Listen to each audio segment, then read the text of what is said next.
All right. So, my name is Jose Benitez, and the topic I want to discuss first is Final Fantasy and why I think Final Fantasy is a massive franchise. And also, I want to talk about something that I've been kind of it's kind of been brewing inside of me, and for that, I have to recall some of the conversations that I've had with other people.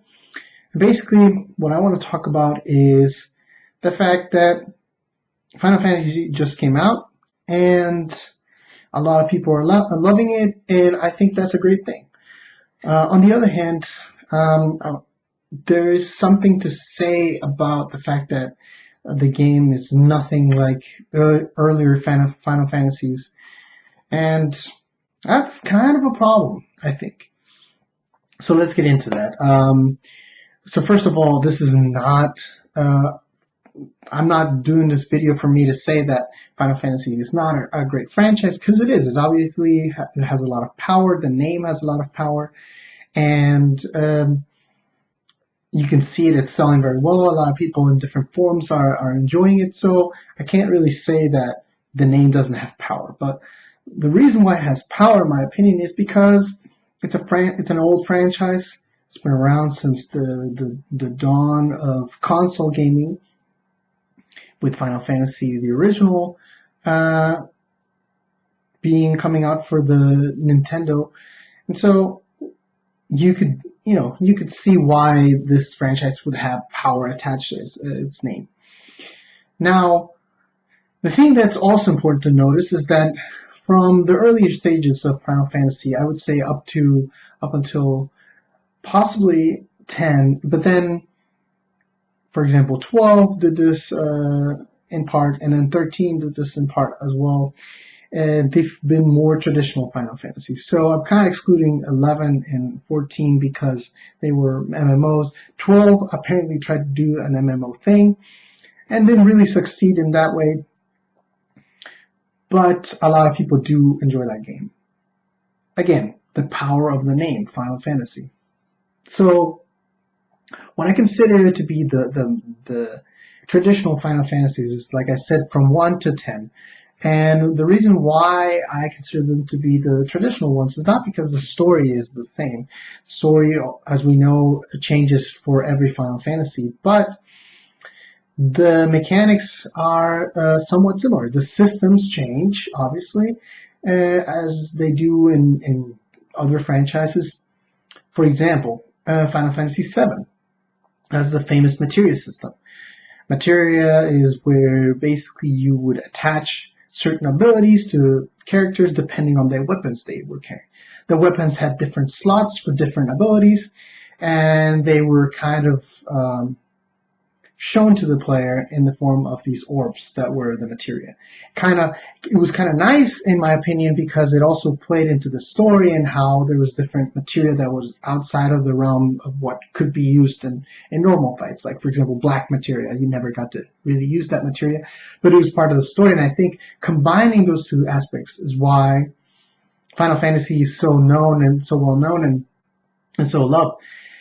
And I mean, obviously, also the story had its twists and all that stuff, and that's very loved. But I think the reason why a lot of people respected that game was because it integrated the story with the systems within the game.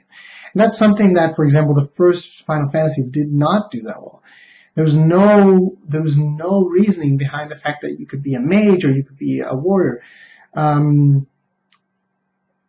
It's something that I think was evident or wasn't evident at the time because it was the first of its kind in that way, and it was an epic game that was developed as a last hope for the company, and maybe like the idea was that they just threw all the ideas that to see what could stick, right? And that's why not everything was fleshed out, as you can see by, for example, that notion that his story has to be connected with systems. So obviously, another great part of why Final Fantasy VII was very loved was the fact that it was the first to be on a 3D rendered console. Obviously, it looked kind of funny with their small, chubby little characters, but it was definitely interesting because it did something that the other games had not done. So it was the first in a lot of ways, and that's why it's very loved. But again, it carried something that the old games carried, and I think that that's why it was loved as well by old fans, because it had the, active time bar. It had the turn-based system, the turn-based combat system, which was the same basically from the first game. You have to wait your turn and then you can attack. It's not like this combat game where you can just like press the buttons and attack the enemy. So in that way, I was thinking about this, and that is something that kind of been looked past by a lot of people, where they don't see the importance of the fact that you can kind of relax and play this game. I feel like other action games, for example, shooters nowadays, you can't just be, kind of chilling and, leaning back and just playing the game. No, you have to be really engaged and know where the enemies are. For example, I love Overwatch. Another video coming on that. I love Overwatch, but it's not a game that I can play just relaxing and kind of leaning back and just enjoying it. No, I really have to be engaged. And so that's something that I think some people have argued online that definitely this game has gone for it, Final Fantasy 15, which is it's more of an action game. But I think that in doing that, it loses, first of all, it loses a lot of its former fans. I'm sure there's a lot of people that will accept the game regardless, but it does lose the kind of nature of that turn-based combat. That obviously has a strong fan base. We see that with other games, for example, Persona, or the Persona-like games, or also Pokemon, the game that sold the most on GameStop. And so, also, well, we see other clones of previous Final Fantasies. They try to do that a little bit with mobile. And so, I don't believe that notion that people say there's no market for turn-based strategy or RPGs, right? I don't think that's true. I'm sure I think there's definitely a market for action-based RPGs. We see that a little bit more with, for example, The Witcher, where obviously it's an RPG, but you got all this, there's action. Is kind of the same way with Dark Souls, where you obviously it's basically the perfect combination between an RPG and an action game, where you got to tinker with all these systems, but at the same time, when you get into the fight, it's fight time. It's not systems time, right? And so there can be a balance between these two, but I think that is something to be determined in the DNA of a franchise by the first game. And I think basically Final Fantasy did that already. They determined that their DNA was turn-based game. Now, I think there's a lot that you can explore in that realm, and it's something that I think,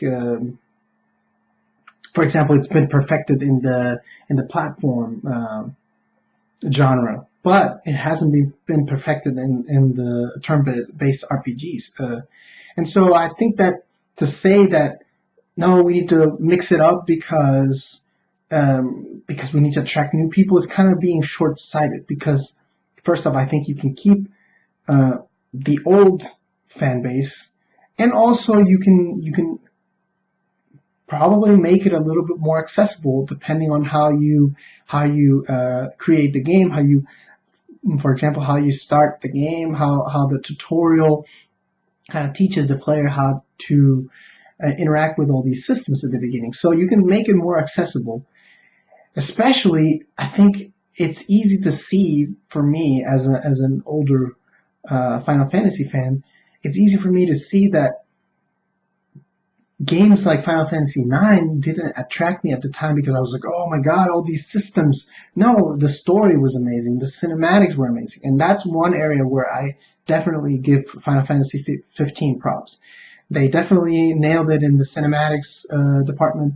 I saw the trailer from, it was on Xbox. It was amazing. It was like I was watching a movie. And I don't believe that the game looks exactly like that. It doesn't have to, but it definitely kind of gives that cinematic, that epic feeling. And so I think that that's a good thing. And that's something that they should keep definitely. But again, to betray the nature of the franchise to me is to kind of okay. So this is one it's basically betraying the fan base. That's what I think. And it sounds harsh, but let me explain. So I think there is an importance when we talk about games that the people that buy the game have a certain attachment to the game. I think it's important.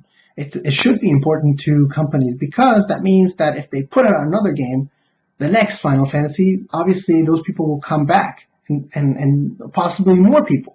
Right? Because they will have taught or talked to their friends, and you will increase your fan base. But there's something to say about creating new systems and also creating a new experience for people that don't just want to play the old game. I think that's important for people, for example, that played the game and don't want to play the same game again. But also it's important for people that saw the game, and didn't think that the game was up to standards. So they thought, oh, okay, that doesn't look like it'd be something for me. But maybe next game they switch it up and I would be willing to give it a chance. So definitely there's something to say about creating a new experience. Then again, you always want to keep the heart, or a lot of people talk about this thing, the heart or the DNA of a franchise. So you're not suddenly gonna make Super Mario World 4 and make it a shooter. It wouldn't make any sense. And I'm not saying that Final Fantasy did that exactly, but it did go in a very different direction with a more action-based game. And so that's kind of I think it's important to close that topic by saying that it's important to keep the DNA of the franchise because you obviously want to keep your old fans, which will come back for every game. You can see it even in games like FIFA. People are loyal to FIFA, and they'll stay with FIFA and they'll buy FIFA every year because the games are very similar. On the other hand, PES, for example, Pro Evolution Soccer, is very different, and they have their own fans and they have their own DNA. So it is important for companies to realize that they have something, that they have the core of something, the DNA of what they have, because they obviously want to keep that fan base and grow it. Now, what's happened with Final Fantasy is that they've obviously kind of have had some problems with this property, with this specific game. And they've also diluted the franchise because they've made all these different spin-offs. So it's kind of a weird situation with Final Fantasy. So they probably don't even know what their fan base is anymore. They should realize that whenever they make a numbered Final Fantasy, not this kind of Dissidia or whatever these other games are, that the core Final Fantasy fans will come back for it, right? They should realize that. But I mean, who knows? Maybe they've lost sight of that because it's been a long time since they've released their Final Fantasy. And it kind of goes to show you that they've lost sight of their fan base by them making numbered Final Fantasies that are MMOs, which is not what the Final Fantasy brand was about before. Apparently it is now, and what does it stand for, right? Who knows? And so that's important. It's important to realize what your DNA is. Then, on the other hand, I wanted to talk about basically what what it means to just slap a name on a game, on a property. And this is a topic that I discussed with a different friend, and we kind of approached it by saying that, you know, what's better for a game to sell well, or for a game to give me a second, for a game to sell well, or for there to be more games. So I look at it from the perspective of the whole industry of video games. And I think it's best for the whole industry to grow. It's better for the whole industry to get new IPs. You can see this a little bit with Watch Dogs 2 and Dishonored 2.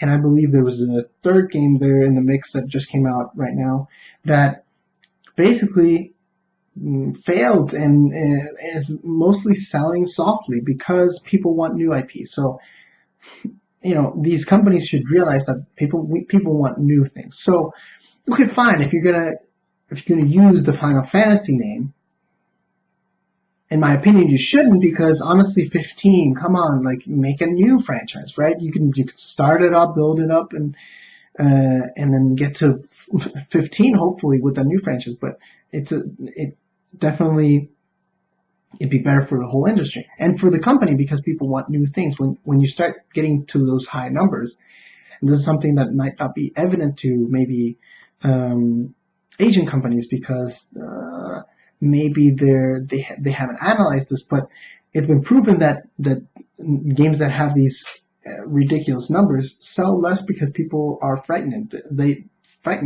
think that they have to have played the 14 previous ones if it's the 15th entry. So that's one other thing to consider. And so I think that you should just have named it something new if it's going to be a new idea, right? If you're going to use the name, then you better realize what the core of that is. And that's kind of where I want to leave it off.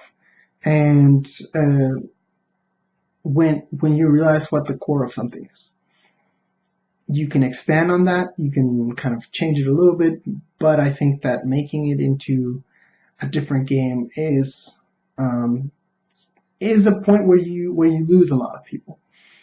And yes, their marketing has been tremendously successful, and I think that a lot of people have kind of, like me, have seen like the cinematics and it's like, oh my god, it's Final Fantasy again. They've been kind of swayed by the marketing, but in the end, I don't know. I think that it's important to make a stand sometimes for companies to realize that these are obviously entertainment, entertainment products, but they are important to people, and that there's an artistic point to all this, right? The point is, if you're going to betray the nature of something, then why don't just call it something else? It is something else, basically. And so that's kind of where I want to leave that topic. But on the other side, I also wanted to talk about genres, because you might be thinking, well, it's pretty much the same game, right? It's an RPG. It has some light, some light action elements, but it's still an RPG. Well, that's where I would disagree with you. And to illustrate that point, I would have to explain to me what genres are. Specifically, when we talk about RPGs, RPG in itself is not a genre, is a way to explain the systems within a game. So if we think about, for example, the most simplistic game in the sense of systems, let's talk about a Super Mario Bros. 1, Super Mario Bros. 3, Super Mario World. There's really not much in way of systems. So the one thing that I could name to you is like the lives, where obviously you just count them up. 100 coins, you get another life. Or, for example, you can hold, you can get a mushroom, so you're bigger, and then you get like a flower, and then you're Fire Mario. But then you get another flower, for example, Super Mario World, and you can save that. And then when you lose your item, then you can use this, the saved up item. So that's kind of the entirety of the systems. And so when we talk about RPGs in the beginning of video games, it would be considered a genre, but I believe that the genre wasn't completely explained just by saying an RPG. The genre is a turn-based combat RPG, right? And you can see this through line from 1 to 10. Turn-based combat RPGs.